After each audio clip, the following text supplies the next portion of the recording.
अस्सलाम वालेकुम, मैं हूं दिन इम्तियाज़ और आप देख रहे हैं तख्ती ऑनलाइन। आज हम जेम्स वेब टेलीस्कोप को डिस्कस करने जा रहे हैं। मैंने जेम्स वेब टेलीस्कोप पर बहुत सी वीडियो बनाई हैं जो कि मैं यके बाद दीगरे अपलोड करता जाऊंगा, क्योंकि जेम्स वेब टेलीस्कोप पर 30 सालों से काम हो रहा है।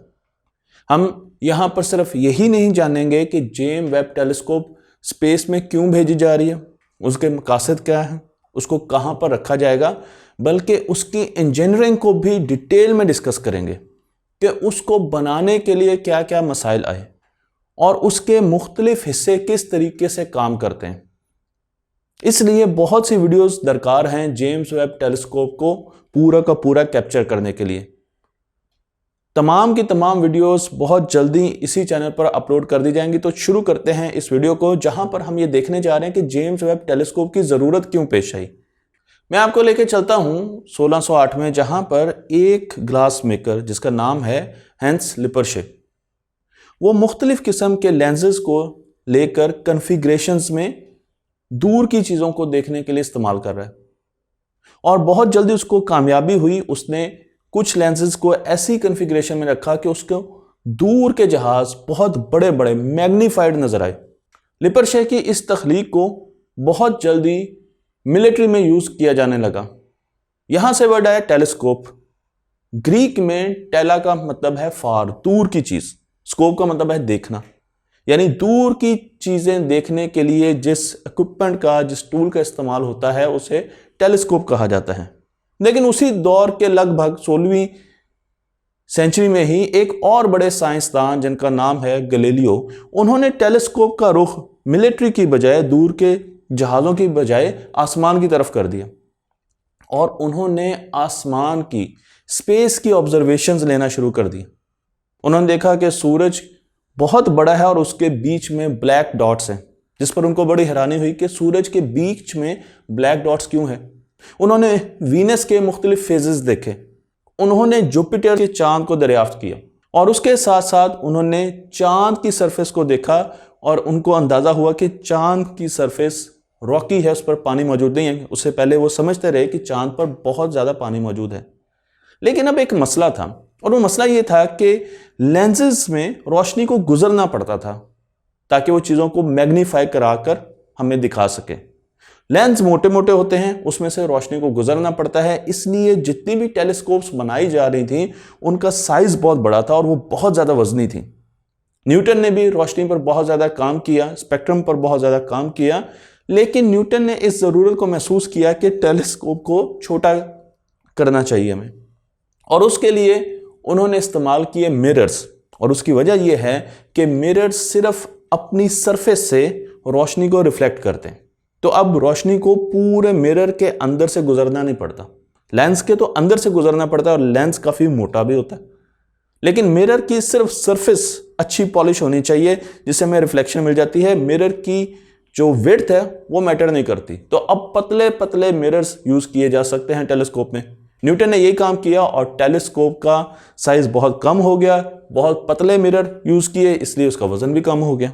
लेकिन इसके साथ साथ इस टेक्नोलॉजी ने जो दूर की चीजें उनको साफ और वाज़ेह करके दिखाना शुरू कर दिया। एब्रेशन जैसे मसाइल हल होना शुरू हो गए जो कि चीजों के किनारों को धुंधला कर देती थी।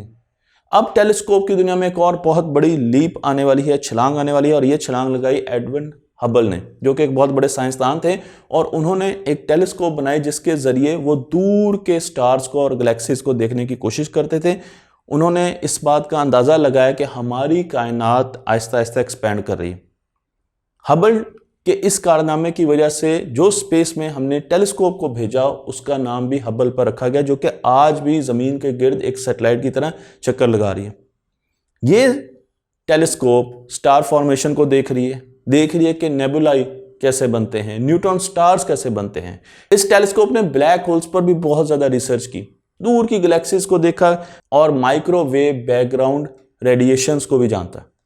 आज भी ये टेलीस्कोप दुनिया के गिर्द घूम रही है, एक ऑब्जर्वेटरी की हैसियत रखती है। सिर्फ टेलीस्कोप नहीं है बल्कि ये एक ऑब्जर्वेटरी है, और इसके अलावा और भी बहुत सी ऐसी ऑब्जर्वेटरीज हैं जो कि हमारी दुनिया के गिर्द चक्कर लगा रही हैं, जिसमें कॉम्पटन ऑब्जर्वेटरी है, चंद्रा एक्सरे ऑब्जर्वेटरी है, हमारे पास हब्बल तो मैं बता ही चुका हूँ, और स्पिट्जर। ये कई ऐसी ऑब्जर्वेटरीज हैं जो कि दूर की कायनात को देख भी रही हैं और हमें डेटा भी मुहैया कर रही हैं। 1990 में हब्बल को स्पेस में भेजा गया था जाके वो डार्क एनर्जी और एक्सपेंशन पर काम कर सके। लेकिन अब सवाल ये पैदा होता है कि अगर हमने हबल टेलीस्कोप को स्पेस में भेजा हुआ है तो एक नई टेलीस्कोप की ज़रूरत क्यों महसूस हुई? 30 सालों से जेम्स वेब टेलीस्कोप पर काम हो रहा है। 1990 से इस पर काम शुरू है और इसको स्पेस में ज़मीन से दूर एक जगह पर पार्क किया जाएगा, जिसकी डिटेल्स मैं आपको आगे बताऊंगा।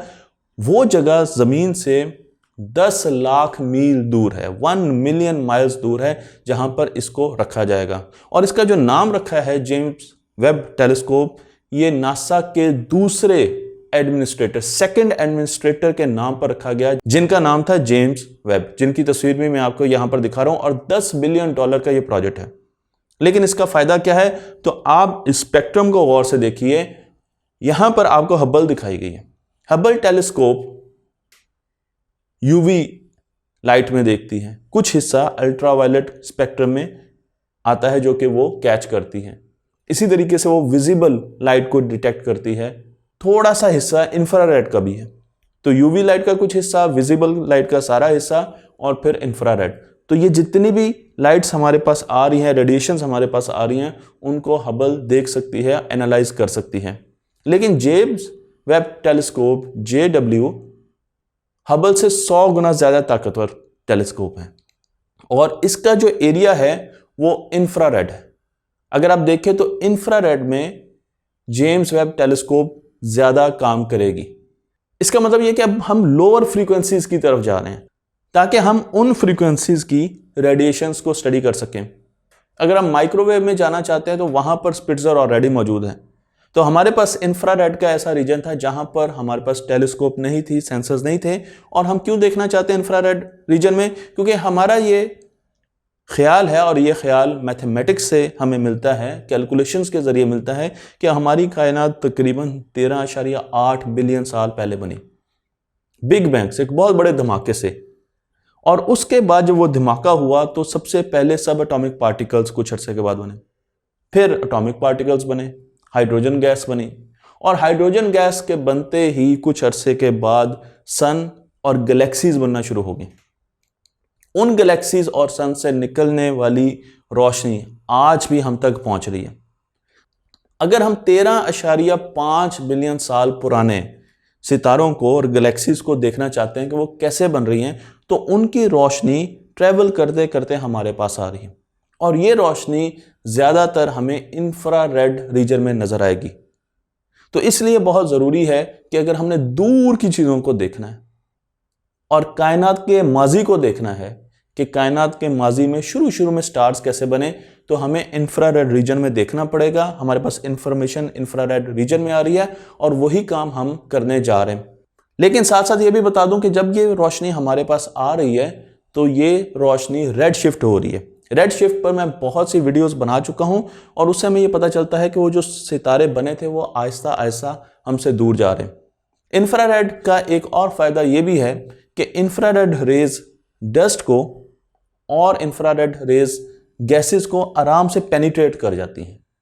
तो हमारे पास जो इंफॉर्मेशन आ रही है, बीच में जितनी भी डस्ट हो स्पेस में, जितनी भी मुख्तलिफ किस्म की गैसेस हों, वो हर्डल नहीं डाल सकती और हमारे पास इंफॉर्मेशन पहुंच सकती है। तो अगर हम इंफ्रारेड में तस्वीरें लेंगे तो तस्वीरें बहुत अच्छी आएंगी और उसमें डस्ट और गैसेस हर्डल्स नहीं डालेंगी, हमें मुश्किलात नहीं होगी। तो ये बहुत बड़ी वजह है जिसकी वजह से हम इंफ्रारेड रीजन में इंटरेस्टेड हैं और उसके लिए हमने जेम्स वेब टेलीस्कोप को स्पेस में भेजा, जो कि हबल से 100 गुना ज़्यादा ताकतवर है। तो एक कंपैरिजन ड्रॉ कर लेते हैं JW में और हबल में। JW 2021 25 दिसंबर को भेजी गई, हबल 1990 में भेजी गई। हबल लाइफ टाइम स्पेस में गुजारेगी और फिर घूमते घूमते आहिस्ता आहिस्ता ज़मीन उसको अपनी तरफ खींच लेगी। उसे फ्यूल की ज़रूरत नहीं, उसके पास फ्यूल नहीं है। जबकि जेम्स वेब टेलीस्कोप में फ्यूल मौजूद है और उस फ्यूल की जो हमें लगता है एस्टिमेशन हमारी है वो 10 साल तक वो फ्यूल रहेगा। तो इसलिए इसकी लाइफ भी 10 साल रखी गई है। इसके मिरर का साइज 6.5 मीटर है। एक मिरर का साइज 6.5 मीटर है, जबकि इसमें 18 मिरर्स लगे हुए हैं। जबकि हबल की अगर आप बात करें तो वहां पर मिरर का साइज 2.4 मीटर है। तो JW James Webb telescope -230 centigrade पर काम करेगी। ऑपरेटिंग टेम्परेचर -230 सेंटीग्रेड है, उसकी वजह मैं आपको आने वाली वीडियोस में बताऊंगा। जबकि हबल सिर्फ 20 सेंटीग्रेड पर, ऑपरेटिंग टेम्परेचर 20 सेंटीग्रेड है। तो ये तो एक बड़े बड़े जो डिफरेंसेस हैं वो मैंने आपको बता दिया हबल में और जेम्स वेब टेलीस्कोप में। लेकिन अब हम आगे जाकर जेम्स वेब टेलीस्कोप के बारे में मजीद जानेंगे और उसके स्ट्रक्चर के बारे में जानेंगे। मुझे उम्मीद है ये वीडियो पसंद आई होगी आपको। तख्ती ऑनलाइन को लाइक कीजिए, शेयर कीजिए और इस इल्म को दूसरों तक पहुंचा दीजिए।